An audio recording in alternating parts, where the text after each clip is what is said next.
కోట్ల రూపాయలు రుణమాఫీ జరిగింది. ఇవాళ ఇందిరమ్మ ఇల్లు 5 లక్షల రూపాయలతో ఈ రాష్ట్రంలో ఉన్నటువంటి పేదవాళ్ళకి శాంక్షన్ చేసి వాళ్ళందరూ ఇల్లు కట్టుకుంటా ఉంటే ఈరోజు రాష్ట్ర ప్రభుత్వం నాయకత్వం కాంగ్రెస్ పార్టీ ఆ ఇల్లు కట్టుకుంటున్న పేదవాళ్ళ కళ్ళల్లో చూసిన ఆనందానికి ఈ రాష్ట్ర ప్రభుత్వం కూడా తన్మయత్వం చెందుతాం. అది ఈ ప్రభుత్వం యొక్క సంకల్పం. అట్లాగే రాష్ట్రంలో ఉన్నటువంటి ప్రజలందరూ కూడా సుభిక్షంగా ఉండాలి. పండించినటువంటి పంట దానికి కావలసినటువంటి మద్దతు ధరతో పాటు 500 రూపాయలు బోనస్ కూడా ధాన్యానికి ఇవ్వాలని ఆలోచన చేసి బోనస్ ఇస్తా ఉన్నాం. రాష్ట్రంలో రైతాంగ సోదరులు దాదాపు 29 లక్షల పంప్ సెట్ సంబంధించి ఉచితంగా కరెంట్ ఇస్తా ఉన్నాం. దాదాపు 12,500 కోట్ల రూపాయలు కరెంటు శాఖకి రాష్ట్ర ప్రభుత్వం నిధులు కడతా ఉంది. 51 లక్షల కుటుంబాలు ఈరోజు 200 యూనిట్ల లోపల కరెంటు ఉచిత కరెంటు ఇస్తాం. రాష్ట్ర వ్యాప్తంగా నిరుద్యోగ యువకుల గురించి ఆలోచన చేసి పెద్ద ఎత్తున పబ్లిక్ సర్వీస్ కమిషన్ ప్రక్షాళన చేసి ఉద్యోగ అవకాశాలు కల్పిస్తాం. రాష్ట్ర వ్యాప్తంగా ఉన్నటువంటి మహిళా సోదరులందరినీ గమనంలో తీసుకొని వాళ్ళందరికీ కూడా ఉచితంగా రాష్ట్రంలో ఆర్టీసీ బస్సులో ప్రయాణం చేయటం కోసం కావాల్సిన విధంగా ఉచిత బస్సు ప్రయాణం మహిళా సోదరులందరికీ కల్పించాం. మహాలక్ష్మిలాగా వాళ్ళని గౌరవిస్తా ఉన్నాం. వారందరికీ ఆనాటి కాంగ్రెస్ ప్రభుత్వ హయాంలో మొదలుపెట్టినటువంటి ఇందిరా క్రాంతి పథకాన్ని ఈరోజు తిరిగి మొదలుపెట్టి సంవత్సరానికి 20,000 కోట్ల రూపాయలు వడ్డీ లేని రుణాలు ఇస్తామని చెప్పినటువంటి మాటని ఆ 20,000 కోట్ల రూపాయలు కూడా దాటి 21,437 కోట్ల రూపాయలు ఈ సంవత్సరం వడ్డీ లేని రుణాల్ని ఈ రాష్ట్ర వ్యాప్తంగా మహిళలకు అందించాం. రాబోయే 5 సంవత్సరాల్లో 1,00,000 కోట్ల రూపాయల్ని మహిళలకు అందించే కార్యక్రమాన్ని చేపడతా ఉన్నాం. ఇవన్నీ పేరుకి ప్రజల కోసం చెప్పేటువంటి సంక్షేమ కార్యక్రమాలు. అట్లాగే సంక్షేమ కార్యక్రమాలతో పాటు ఈ రాష్ట్ర జనాభా వారికి సంబంధించిన సంతతి చదువుకోవాల్సిన బిడ్డలు వారి భవిష్యత్తు ఈ రాష్ట్ర భవిష్యత్తుగా మేము భావించాం.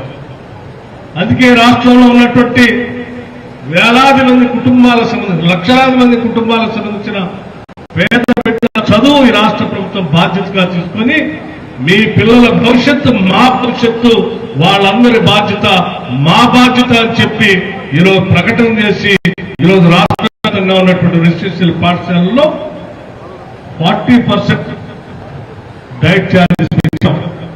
200% హాస్పిటల్ ఛార్జెస్ పెంచాం.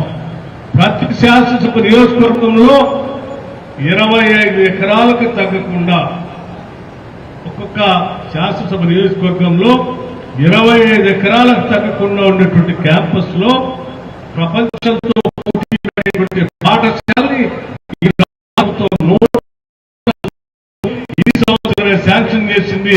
చివరికి మధ్య శాసనసభ నియోజకవర్గంలో కూడా వాళ్ళ పునాలు చూసుకుని పనులు ఒడివడిగా దోనకల్లు మండలం లక్ష్మీపురం గోవిందాపురం లక్ష్మీపురం గ్రామాల మధ్యన పెద్ద ఎత్తున పనులు కొనసాగుతూ ఉన్నాయి. మిగతా శాసనసభ నియోజకవర్గాలకు కూడా ఇచ్చాం.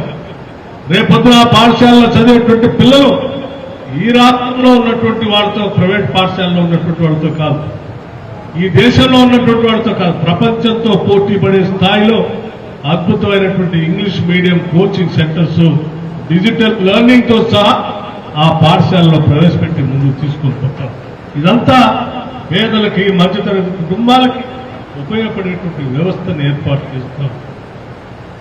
ఇంకో పక్కన కృష్ణానది పైన ప్రాజెక్టులన్నీ కట్టుకుంటూ ఆనాడు మహానుభావులు జవహర్లాల్ నెహ్రూ గారు అందించినటువంటి నాగార్జున సాగర్ జలాలు మన నియోజకవర్గానికి పెద్ద ఎత్తున ఉపయోగపడతాం.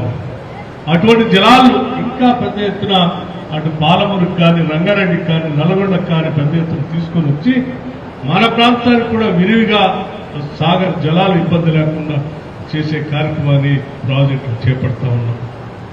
అటు పక్కన గోదావరి నదిపైన ఆనాడు రాష్ట్ర ముఖ్యమంత్రిగా, కాంగ్రెస్ ముఖ్యమంత్రిగా పనిచేసినటువంటి డాక్టర్ వైఎస్ రాజశేఖర రెడ్డి గారు మొదలుపెట్టినటువంటి డాక్టర్ బాబాసాహెబ్ అంబేద్కర్ ప్రాణహిత చేవెళ్ల ప్రాజెక్ట్ ని వాళ్ళు చంపేస్తే తిరిగి దానికి ప్రాణం పోసి ఆ ప్రాజెక్టు కూడా కడతా ఉన్నాం. అటు ఇటు 2 నదుల పైన ఏ ఒక్క నది పైన కూడా ఒక్క ప్రాజెక్ట్ ని పూర్తి చేసి నీళ్లు ఇవ్వనటువంటి ఆనాటి టీఆర్ఎస్ ప్రభుత్వ పాలన చూసి ఈరోజు రాష్ట్రంలో ఉన్నటువంటి ప్రజలంతా ఆందోళన చెందుతూ ఉన్నారు. లక్షల కోట్ల అప్పు తెచ్చారు. తెచ్చిన డబ్బులన్నీ ఏమైపోయినాయో తెలియదు. ఏ ఒక్క నది పైన ప్రాజెక్టు కట్టలేదు. కట్టిన ప్రాజెక్టు నిలవలేదు. కాళేశ్వరం కుంగిపోయింది. ఇటు కృష్ణానది పైన ప్రాజెక్టులు మొదలే కాలేదు. తెచ్చిన లక్షల కోట్లు మమ్మల్ని రాష్ట్రాన్ని మొత్తాన్ని తాకట్టు పెట్టి తెచ్చిన 7.5 లక్షల కోట్లు ఏమయ్యాయా అని లెక్కలు అడిగితే అడ్డగోలుగా మాట్లాడుతున్నటువంటి ఆ నాయకత్వాన్ని చూస్తూ ఉంటే నిజంగా ప్రజాప్రతినిధిగా చాలా ఆందోళన కలుగుతూ ఉంది నాకు. కాంగ్రెస్ ప్రభుత్వం ఈ రాష్ట్రం వస్తే ఈ రాష్ట్రంలో ఉన్నటువంటి ప్రజలు బాగుపడతారని, తెలంగాణలో ఉన్నటువంటి అనేక మంది ప్రజానీకులు, పేదవాళ్లు, మధ్యతరగతి కుటుంబాలు, రైతాంగ సోదరులు ఉన్నారు. వీళ్ళంతా వెనుకబడి ఉన్నారు. ఈ రాష్ట్రం వస్తే ధనిక రాష్ట్రంగా ఉంటుంది. ఆ రాష్ట్రంలో ఆదాయంతో ఈ రాష్ట్రం అభివృద్ధి చెందింది. తద్వారా ఈ దేశంలోని అభివృద్ధి చెందే రాష్ట్రంగా ప్రజలుగా నిలుస్తారని ఆశపడి కాంగ్రెస్ పార్టీ సోనియా గాంధీ గారు రాష్ట్రం ఇస్తే దురదృష్టం, ఇచ్చిన రాష్ట్రం 10 ఏళ్ల పాటు టీఆర్ఎస్ కేసీఆర్ గారు వారి కుటుంబ సభ్యుల చేతుల్లో బందీ అయిపోయి లక్షల కోట్ల రూపాయలు కుదబెట్టి ఈ రాష్ట్రాన్ని అధోగతి పాలు చేశారు.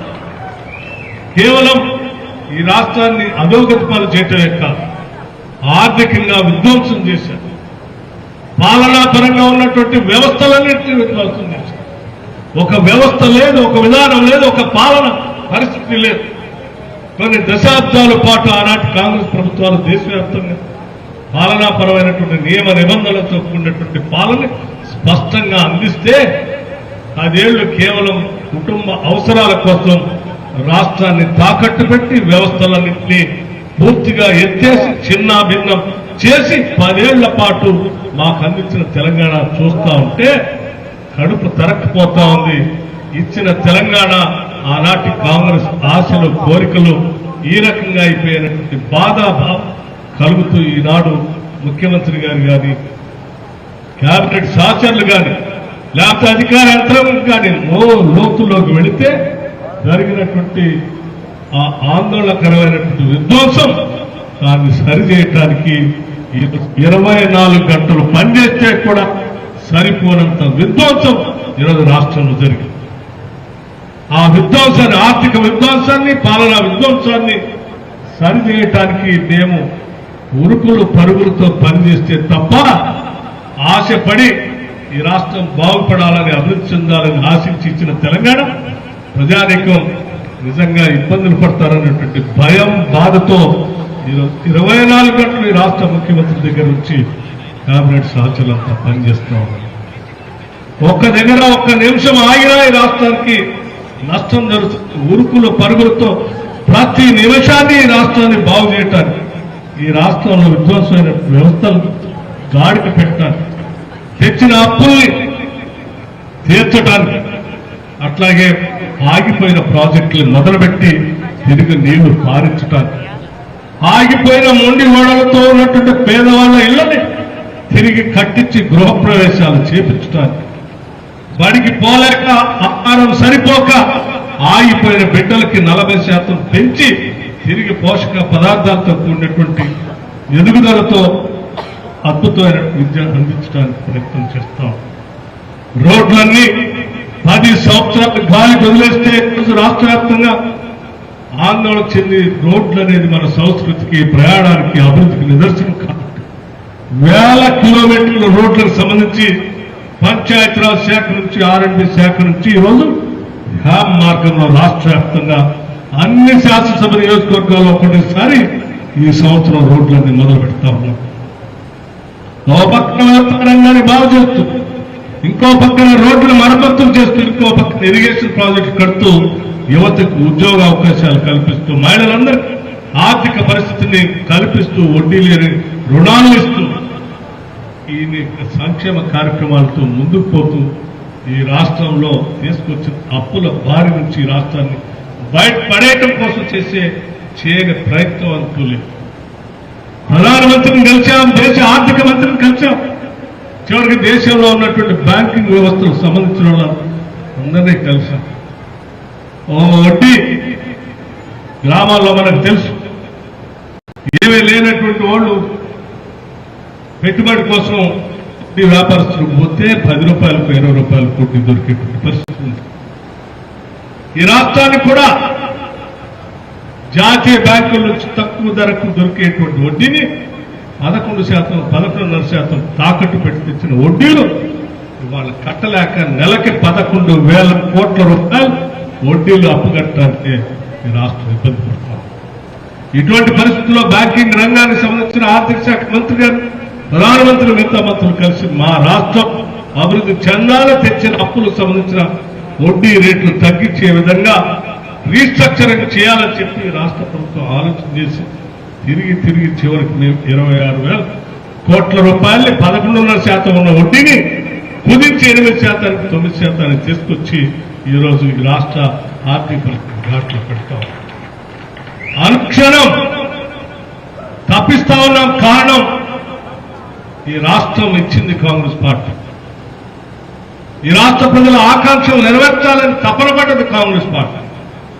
రాష్ట్రం ఇస్తే తప్ప ఈ రాష్ట్రంలో ఉన్నటువంటి బడుగు బలైన వర్గాలకు సంబంధించిన ప్రజానీకానికి రాష్ట్ర వనరులు అందకుండా పోతా ఉన్నాయి. అది ఇస్తే వీళ్ళందరికీ అందుబాటులోకి వస్తాయి.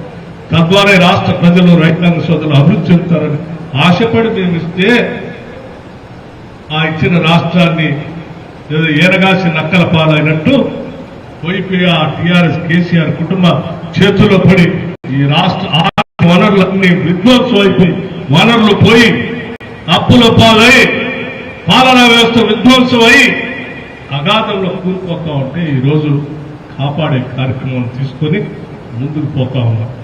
అందుకే ప్రతి క్షణం ఉరుకుల పరుగులతో పనిచేస్తా ఉన్నాం. మిత్రులారా, మీ అందరికీ నేను ఒకటే విజ్ఞప్తి చేస్తా ఉన్నాం. మీ అందరూ ఇచ్చినటువంటి అవకాశంతో, మీరు వేసిన ఓట్లతోనే మీరు గెలిపించి పంపిస్తే ఈరోజు రాష్ట్ర ఆర్థిక శాఖ మంత్రిగా ఈ రాష్ట్ర ఆర్థిక వ్యవస్థలు, పాలనా వ్యవస్థలు రాష్ట్ర ముఖ్యమంత్రి గారితో కలిసి బాగు చేసేటువంటి అవకాశం కలిగింది మీ వల్ల. ఈ అవకాశాన్ని వినియోగించి ఈ రాష్ట్ర అభివృద్ధి కోసం పనిచేసుకుంటూ, దాంతో పాటు ఈ శాసనసభ నియోజకవర్గాన్ని కూడా దాదాపు 10 సంవత్సరాలు ఈ నియోజకవర్గంలో అభివృద్ధి అనే మాట. ఏందయ్యా అభివృద్ధి అంటే చివరికి ఈజీఎస్ తో వచ్చేటువంటి 100 రోజుల పనిలో వచ్చేటువంటి ఆ కేంద్ర ప్రభుత్వం ద్వారా ఆనాటి సోనియా గాంధీ గారు యూపీఏ చైర్పర్సన్ గా ఈజీఎస్ స్కీమ్ను పెట్టి గ్రామాల్లో పేదవాళ్ళకి పని కల్పించేటువంటి 100 రోజుల పని కల్పిస్తే ఆ పని ద్వారా నిధులతో మాత్రమే గ్రామాల్లో అక్కడక్కడ పనులు జరిగితే ఆడికి పోయి కొబ్బరికాయ కొట్టి ఇదే అభివృద్ధి అని చెప్పి 15 సంవత్సరాలు ఈ రాష్ట్రాన్ని అభివృద్ధి పాలు చేశాం. ఒక రోడ్డు లేదు, ఒక బడి లేదు, ఒక డబుల్ బెడ్రూమ్ ఇల్లు లేదు, ఒక వ్యవస్థ లేదు, పాలనంతా అధోగతి పాలు. ఇన్ని పరిస్థితులన్నింటినీ చక్కదిద్దుకుంటూ పోవటం కోసం మీరంతా అవకాశం ఇచ్చారు. నేను ఇచ్చిన అవకాశంతో ఈరోజు రాష్ట్ర ప్రభుత్వం కానీ ఈ రాష్ట్ర ప్రజలు కానీ మేము పంపించిన మా శాసనసభ్యుడు రాష్ట్ర పురోగతికి ఉపయోగపడేటట్టుగా పని చేస్తా ఉన్నాడు క్షణక్షణం అని మీరు భావించే విధంగా, గర్వపడే విధంగా ఈ రాష్ట్ర అభివృద్ధి కోసం పనిచేస్తా ఉన్నానని చెప్పి మీ అందరికీ నేను మాటిస్తూ, ఆ చేసే కార్యక్రమంలో మీకు తెలిసిందే సహజంగా నాయకులు కానీ, కార్యకర్తలు కానీ, అభిమానులు కానీ కోరుకుంటాం. అధికారం వచ్చింది, ప్రభుత్వం మనది, మన కూర్చొని సరదా 4 నిమిషాలు మాట్లాడుకుందాం, గడుపుకుందాం. కానీ నేను కూడా అదే ఆలోచన చేశాను. కానీ ఈ వ్యవస్థ, పాలనా వ్యవస్థలో ఆర్థిక విధ్వంసం అన్ని చూసిన తర్వాత ఏ ఒక్క నిమిషం నేను వృధా చేసినా ఈ రాష్ట్రానికి నష్టం చేసినటువంటి వాళ్ళు అవుతారు, ప్రజలకి నష్టం చేసినటువంటి వాళ్ళు అవుతారు. అందుకే ఒక్క నిమిషం కూడా వృధా చేయకుండా, ఆగకుండా ఉరుకులు పరుగులతో తిరుగుతా ఉన్నాను. దానికోసమే, దానివల్ల మీ దగ్గర ఎక్కువ సమయం గడపలేకపోతాను. ఏ ఊరు వచ్చినా కొబ్బరికాయ కొట్టి ప్రారంభోత్సవం చేసి ఉరుకులు పరుగులు తేలుతా ఉన్నాను. నలుగురితో కాసేపు కలిసి ముచ్చట్లాడే పరిస్థితి కూడా సమయం కూడా లేకుండా పోతాం. చేయాలని ఉంది, కానీ ఈ సమయాన్ని ఈ రాష్ట్రానికో ఈ నియోజకవర్గ అభివృద్ధికో వాడితే మీరేసిన ఓటుకు విలువ ఉంటుంది తప్ప నేను ఆ సమయాన్ని ఈ నియోజకవర్గ అభివృద్ధి కోసం, రాష్ట్ర అభివృద్ధి కోసం వాడకపోతే మీ ఓటు విలువని నేను తగ్గించిన అవుతాననే ఆలోచనతోనే ఈరోజు ఉరుకులు పరుగులతో ముందుకు వెళ్తా ఉన్నాను. నాతో పాటు మీరు కూడా వరకాలి. ఆ గ్రామాల్లో ప్రజలకు ఉన్నటువంటి అవసరాలను దృష్టిలో పెట్టుకుని అటు పాఠశాలలు కానీ, రోడ్లు కానీ, వ్యవసాయ రంగానికి సంబంధించిన సమస్యలు కానీ సమిష్టి అవసరాల కోసం మండల స్థాయి నాయకత్వం, గ్రామ స్థాయి నాయకత్వం ఈ ప్రభుత్వంతో చేయి కలిపి ప్రజల అవసరాల కోసం మీరు కూడా ఉరుకులు పరుగులతో పనిచేసేటువంటి విధానం అవలంబించి ఈ ప్రాంత అభివృద్ధి కోసం సహకరించవలసిందిగా నేను మీ అందరినీ కోరుతా ఉన్నాను. ఈరోజు చేరేటువంటి మిత్రుల్ని, ఇక్కడ ఉన్నటువంటి అధికార యంత్రాంగానికి కూడా నేను చెప్తా ఉన్నాను. మనం ఉన్నది ప్రజల జవాబుదారీతనంగా ఉంటారు. ప్రజల అవసరాలు తీర్చడానికి ప్రజలు కష్టపడి చెమటొచ్చి చివరికి 100 రోజుల కూలితో సహా పనిచేసుకునేటువంటి ప్రతి పౌరుడు కొనేటువంటి ప్రతి దాంట్లో ఉప్పు కొన్నా, పప్పు కొన్నా, చింతపండు కొన్నా